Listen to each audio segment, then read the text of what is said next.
So this week, we want to show you how to make Zao Lajiao, fermented chili sauce. So Zao Lajiao is a common condiment in southwest China. You may hear about it as Zao Lazi in Yunnan, or the more common and popular duojiao in Hunan.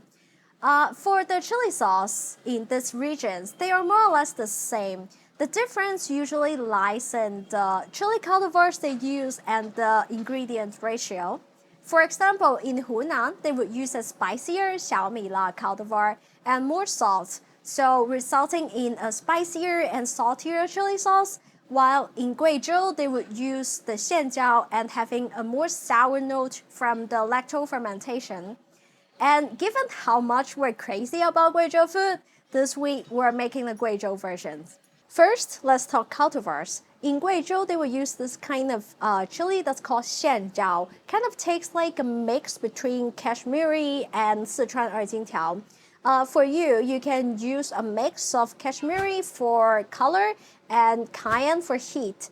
And for a note on how to use dry chilies, check out the description box. Now, first, carefully pick your chilies. Toss any rotten or broken ones. We want the fine ones only. Now, gently pick off the string on your chilies. Be careful, don't break the cap. We want the chilies to be intact. Otherwise, water may get inside when washing and make the drying process much longer. Next, washing the chilies. Get the biggest bucket or pot you have, fill them with water and toss the chilies in. Give it a gentle shake. Take it out on a container, then repeat the process 3 times. After washing, we'll need to dry them. Take a big bamboo mesh or anything wide you have. Spread the chilies out, preferably in the sun to speed it up. We need the washing water on the surface to completely evaporate. It took us about 3 to 4 hours under the sun in a hot summer day. It may take longer if it's cooler or cloudy.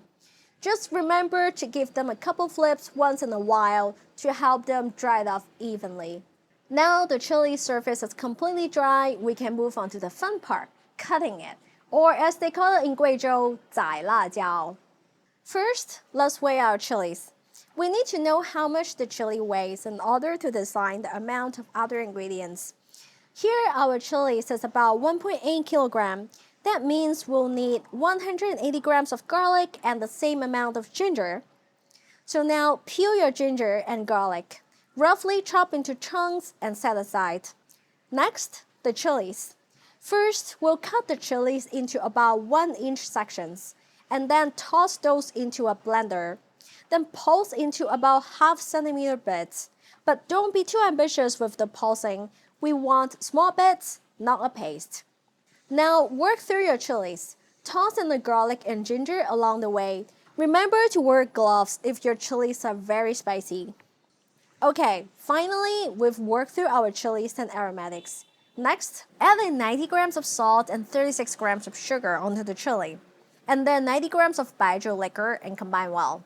We're actually using a nicer bottle of Baijiu here, but feel free to use a cheap erguotou or maybe gin if that's all you can get. Jar it up with this kind of cool pickling jars or any airtight containers you have. Cover.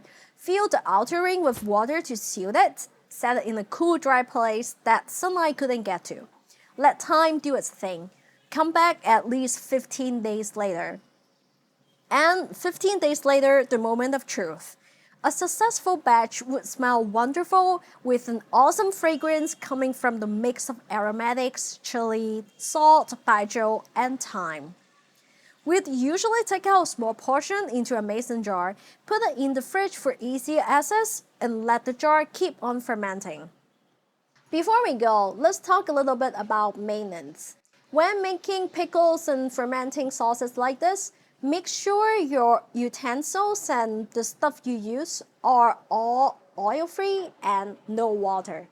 If you're using pickling jars like this, you'll need to refill water to the ring every week when water level is low. Sometimes if you see dust or something's collecting in the water, you'll want to dip it out and add back fresh water. After a while, the ring may be a bit slimy or even growing mold. Don't panic, just toss the water, wipe the dirty parts with rubbing alcohol, then refill it with fresh water. Same thing when the inside of the jar gets slimy or moldy. Wet the paper towel with Baijiu because you don't want rubbing alcohol taste in your chili sauce. And just carefully clean the dirty bits off. So right, this is how you make Zao Lajiao fermented chili sauce. It's one of those awesome sauces that homemade beats store-bought. So if you can, give it a try and you'll be rewarded with the sauce that goes really well on so many things. And of course, check out the description box for detailed recipe. A big thank you for everyone that's supporting us on Patreon and subscribe for more Chinese cooking videos.